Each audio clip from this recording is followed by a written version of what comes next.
Very good Deepshikha ma'am. ये question देखिए क्या है। ये भी बड़ा अच्छा क्वेश्चन है, इनको सबको एक्सप्लेन भी करेंगे। यहाँ से कई बार क्वेश्चंस पूछे जाते हैं आपके पेपर में। क्वेश्चन है which of the following particulate control device has the poorest removal efficiency. ये यहाँ दो देखना, ये क्या है? पुअरेस्ट, बहुत ही कमजोर removal efficiency for particle in the sub micron size. बहुत छोटे वाले सब माइक्रोन साइज रेंज। इस क्वेश्चन को अच्छे से पढ़ो, समझो। आपको 30-20 सेकंड दे रहा हूँ क्योंकि ये सोचने वाला है।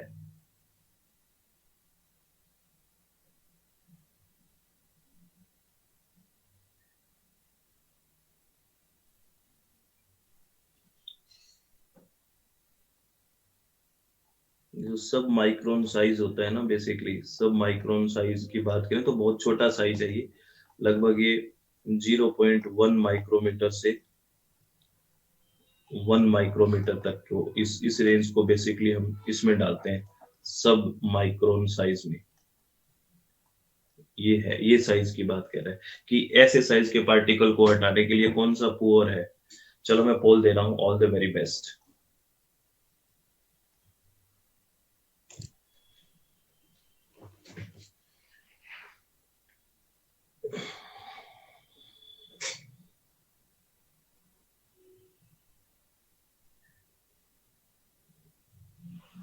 वेरी नाइस, आपने फिर ठीक किया 2-3 बच्चों ने, वेरी नाइस।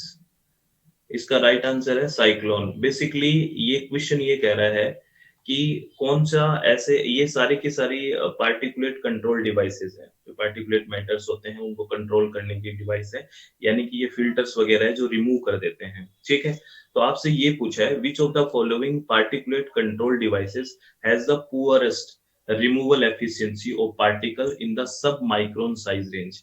यानी कि इन चारों जो अपने पास कंट्रोल डिवाइसेस दी हुई है, इसमें सबसे कम एफिशिएंसी किसकी है? जो सब माइक्रोन साइज रेंज के पार्टिकल को हटा दे। सब बेसिकली साइक्लोन है ना, ये सब माइक्रोन जो साइज वाले हटा नहीं सकते, बड़े साइज वाले को हटा सकता है।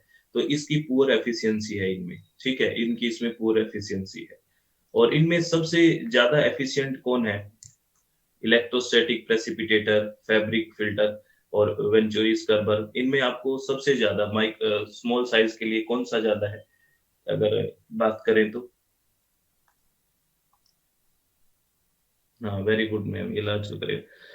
चलो इन चारों के बारे में बात कर लेते हैं, सबके बारे में आप अच्छे से पढ़ लेते हैं। चलो, ये है इलेक्ट्रोस्टैटिक प्रेसिपिटेटर। इलेक्ट्रोस्टैटिक, और आपको पता है इलेक्ट्रोस्टैटिक प्रेसिपिटेटर के नाम से समझ में आ गया कि ये बेसिकली जो पार्टिकल्स पे चार्ज है उसके हिसाब से करेगा। पार्ट इलेक्ट्रॉन, सीधी सी बात है ना। Electrostatic precipitator, it is highly efficient method. ये बहुत ही हाईली एफिशिएंट मेथड है।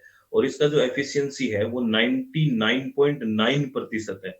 ये अभी यहाँ रुके रहिए, आप हम और बात करेंगे ये एकदम से, है ना, सुनते रहिए। ये हाईली एफिशिएंट मेथड है, इसकी एफिशिएंसी 99.9% है of segregating fine solid particle from a stream of gas. Electrostatic precipitator are used to separate fly ash suspended in stream of flue gases। Basically आपको मैं बताऊं, आपने थर्मल पावर प्लांट में जाओगे जहाँ पे coal based thermal power plant है ना, वहां पे भी ये इलेक्ट्रोस्टैटिक प्रेसिपिटेटर लगे रहते हैं, है ना। क्योंकि वहां पे फ्लाई एश वगैरह निकलेगी तो वहां ये यूज होता है। तो लिखा हुआ ना, electrostatic precipitator are use to separate fly ash suspended in the stream of flue gases. तो ये सेपरेट करने के काम आता है क्योंकि चार्ज पार्ट के थ्रू ये वहां पे भी लगा होता है थर्मल पावर प्लांट वगैरह में, जहाँ पे coal based thermal power plant है। ठीक है, पार्टिकल्स को रिमूव करने के लिए। अब हम बात करें, दूसरा था हमारे पास फैब्रिक फिल्टर। देखो, some time refer to a bag house. ऐसे बैग हाउस से होते हैं, देखो ऐसे, ये इसको बैग हाउस भी बोलते हैं फैब्रिक फिल्टर को। A fabric filter sometimes refer to as bag house utilize fabric filtration to remove particle from the contaminated gas stream by depositing the particle on fabric material। जिसका fabric material है वहां पे deposit हो जाता है और उससे हम इस प्रोसेस से हम रिमूव करते हैं। In general fabric filter are capable of collection efficiency greater than 99%। इसका भी एफिशिएंसी बहुत ज्यादा है, 99% से भी ज्यादा है। इसमें अब नोट है, इन नोट की तरह आओ और इनमें फिर हम डिफरेंस पढ़ेंगे। जो हमने इलेक्ट्रोस्टैटिक की बात की, थोड़ा उसको कंपेयर करने की कोशिश करेंगे। डिपेंड तो सिचुएशन पे करते हैं कि किस तरह की सिचुएशन है, कैसे पार्टिकल्स है, क्या रिमूव करना है। लेकिन अगर थोड़ा बहुत रिलेट करें, द फैब्रिक जो फिल्टर है has the lowest capital cost. अब यहाँ देखिए, इसका जो कैपिटल कॉस्ट है, एक तो वो बहुत कम है, while achieving the highest efficiency, the electrostatic precipitator is second best with respect to capital cost and efficiency।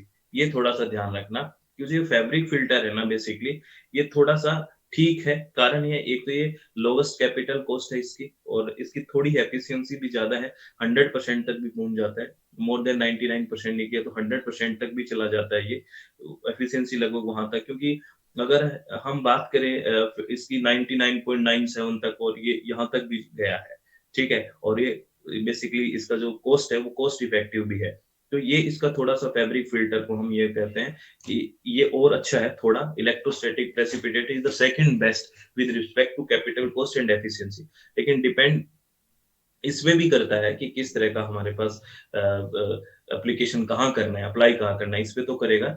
A true HEPA यानी कि high efficiency particulate air filter, यानी इनको ट्रू हेपा हेपा फिल्टर बोलते हैं उसको, is 99.97 efficient on removing dust particle from 0.3 micron to 10 microns. A electrostatic cell is 97% efficient to removing dust particle from 0.1 micron to 10 micron. तो ये basically यहाँ पे भी देखो साइज भी मैटर करता है। तो ये कह रहा हूँ कि सारी चीजें मैटर करेगी, कहीं एक रिजिड आप लाइन मत खींचना। लेकिन मोस्ट ऑफ द ये जो स्टेटमेंट है, ये गवर्नमेंट लिखता है, ये मतलब कुछ रिसर्च पेपर्स, तो मैंने आपको ये स्टेटमेंट दिया। कई बार ये स्टेटमेंट आपको सीधा देके पूछा जाए तो आपके दिमाग में ये नहीं रहे कि यार मैं इलेक्ट्रोस्टैटिक को ये हर कंडीशन में ऊपर रखूं, क्योंकि स्टेटमेंट ये भी लिखा रहता है। तो इसको थोड़ा सा फैब्रिक फिल्टर को आप लोवेस्ट कैपिटल कॉस्ट और थोड़ा सा हाई एफिशिएंसी की वजह से इसको फर्स्ट प्रायोरिटी दे सकते हैं। ठीक है, समझे मेरी बात भाई? समझे कि नहीं समझे? बोलिए। चलो बहुत बढ़िया, बहुत बढ़िया। और साइक्लोन फिल्टर के बारे में बात करें तो ये क्या है, देखो, cyclone filter is an advance type of filter that remove solid from liquid by using centrifugal force. Cyclone में सेंट्रीफ्यूगल फोर्स, ये आपको इमेज दिख रही है। This filtering system differ from other filter in that it contain no moving parts। देखो, this filter system different है other filter से, in that it contain no moving parts making it simple and efficient to operate। और इसमें थोड़ा सा particles की बात कर ले हैं। जो इलेक्ट्रोस्टैटिक प्रेसिपिटेटर है, मोस्ट suited है to remove small particle less than 10 micrometer in contrast to cyclone which are suitable for largest या larger particle more than 10 micrometer के तो साइज के पार्टिकल्स होते हैं, उसको रिमूव करता है। ठीक है, ठीक है। अब मैं आपको बता रहा हूँ कि आप कंडीशन देखोगे क्वेश्चन की कि हर जगह आप कहीं इलेक्ट्रोस्टैटिक को आप ये मान लो कि है ही सेकंड, नहीं, आप एप्लीकेशन, पार्टिकल का साइज, ये सारी चीजें देखोगे। मैंने इसकी हर चीज एक्सप्लेन कर दी है, तो कंफ्यूज मत हो जाना प्लीज। तो ये क्वेश्चन का आंसर क्यों आया, साइक्लोन, समझ में आ गया क्या? बताओ भी, सारे बच्चों को समझ में आई ये बात? सर इतना नहीं बोला जाता, आप बहुत परेशान करते हो, बस आप पढ़ाते जाया करो, है ना? समझ में आ गई क्या? सर आप बार बार बुलाया मत करो हमसे, हाँ ना। अब क्या बताएं आपको। और ये वेंचुरीज कर्बर के बारे में भी मैंने लिख दिया है ना। Venturis scrubber primarily used to control particulate matter including particulate matter less than or equal to 10 micrometer in aerodynamic diameter and PM less than or equal to 2 micrometer in aerodynamic diameter, though capable of some incidental control of volatile organic compounds. Generally Venturi's curve are limited to control PM and high solubility gases।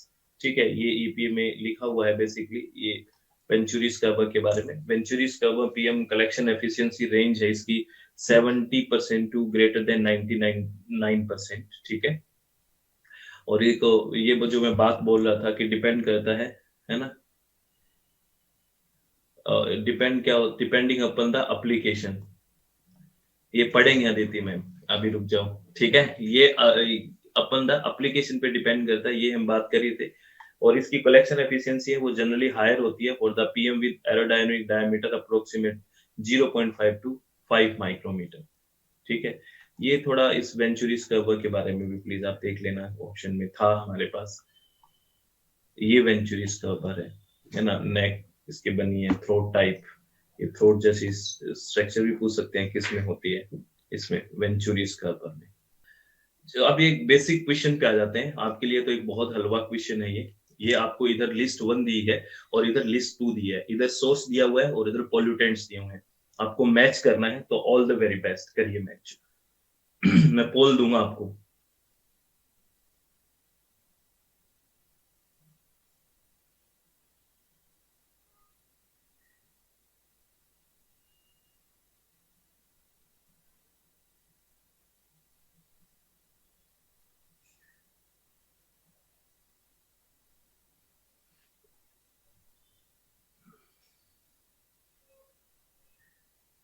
चलो पोल दे रहा हूँ, all the very best.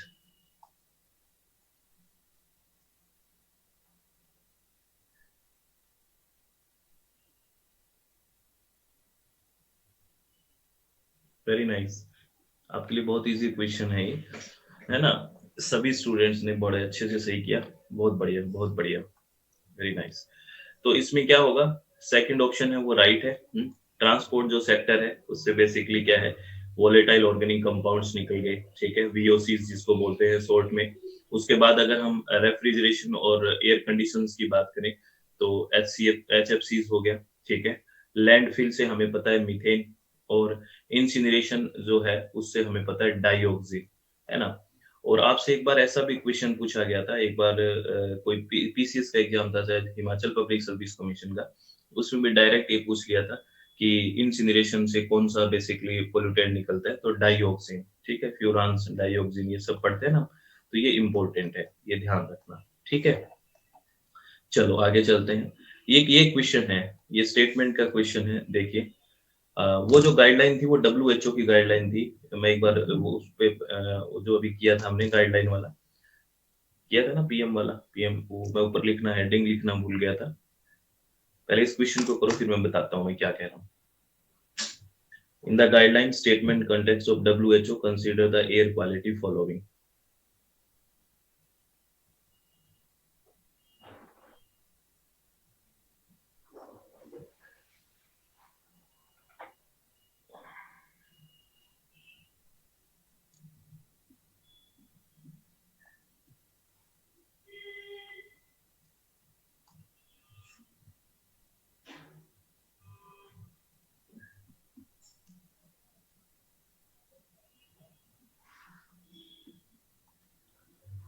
चलो पोल दे रहा हूँ, I think आप लोगों ने सोच लिया होगा।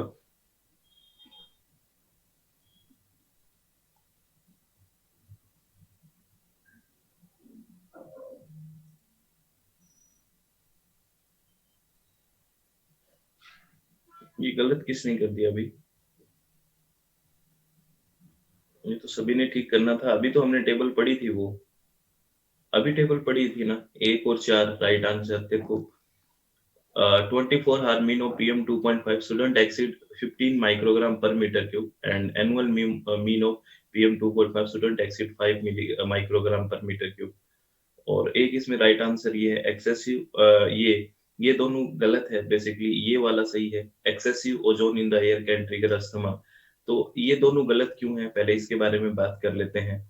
ये कह रहा है in a year the highest level of ozone pollution occur during the period of increment weather. जब आप एक बात बताइए, highest level of ozone pollution कब होता है साल में, आप मुझे बताओ, अगर आपको थोड़ा सा चीजें रिलेट कर रहे हैं तो, है ना, बताओ भाई एक बार। पहले इस क्वेश्चन, ये जो सेकंड स्टेटमेंट है वो गलत किया है, और वो गलत इसलिए किया है कि इसमें लिखा हुआ है in a year the highest level of ozone pollution occurred during the period of increment weather, जो डिस्टर्बिंग वेदर होता है उसमें कह रहा है थोड़ा ज्यादा होता है ओजोन पोल्यूशन, तो इसको स्टेटमेंट को गलत किया है हमने। तो आप बताइए ओजोन लेवल जो होता है, basically ozone level of pollution होता है हाईएस्ट कब होता है वो, इसमें तो नहीं होता है इस पीरियड में, तो इसको तो हमने गलत ही कर दिया। तो ओजोन कैसे बनता है सेकेंडरी पोल्यूटेंट, विंटर में कैसे, ओजोन ओजोन पोल्यूशन विंटर में ज्यादा होगा, समर में ज्यादा होगा। कैसे विंटर में, कैसे आपको याद भूल गए आप? अरे सन एनर्जी पड़ेगी, नो NO2 सन एनर्जी पड़ी, तो इसमें NO प्लस O, फिर हमने O, फिर O2, और ये सेकेंडरी पोल्यूटेंट नहीं बनाया था O3। तो सन एनर्जी, पूरा सन एनर्जी पे ज्यादा होगा ना हाई टेम्परेचर पे। तो हाईएस्ट लेवल ऑफ ओजोन कब होगा? जब हाईएस्ट सन एनर्जी ज्यादा होगी, ये जो साफ बिल्कुल ये सन पड़ेगा तब होगी। तो इसलिए हाईएस्ट इसमें नहीं होगा, इंक्रीमेंट वेदर में नहीं होता। इसलिए ये स्टेटमेंट गलत कर दिया। और PM10 है ना, वो लंग्स को तो पेनिट्रेट कर सकता है बिल्कुल, लेकिन वो ब्लड स्ट्रीम में नहीं जा सकता, अपने अपने खून के प्रवाह में नहीं जा सकता। इसलिए हमने ये गलत किया है, ब्लड स्ट्रीम में ये नहीं जाएगा। थोड़ा बड़ा साइज है इसका, इसलिए ठीक है।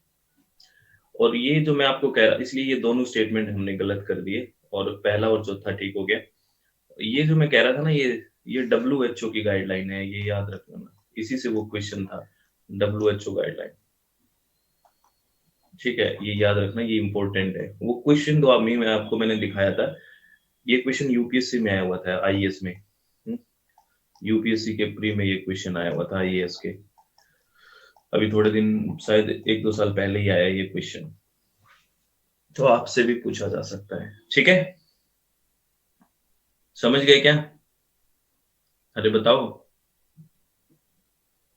चलो, और ये मैंने यहाँ पे लिख भी दिया है, studies have shown that PM with a diameter 10 micrometer can enter the lungs but not the blood stream.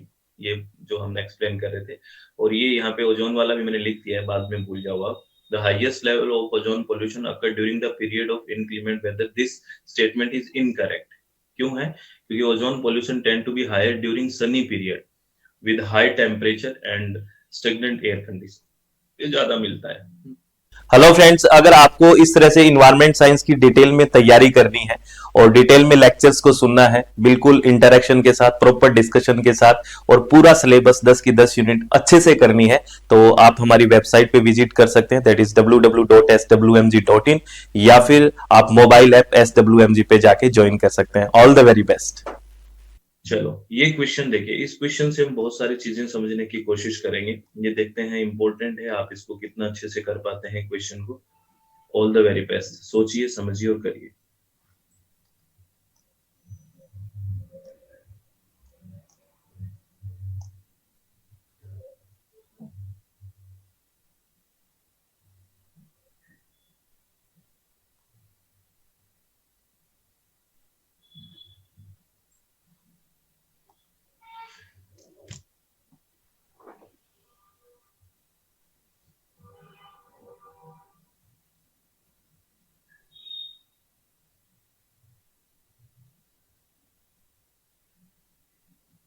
चलो, मैं पोल दे रहा हूँ, ऑल द वेरी बेस्ट।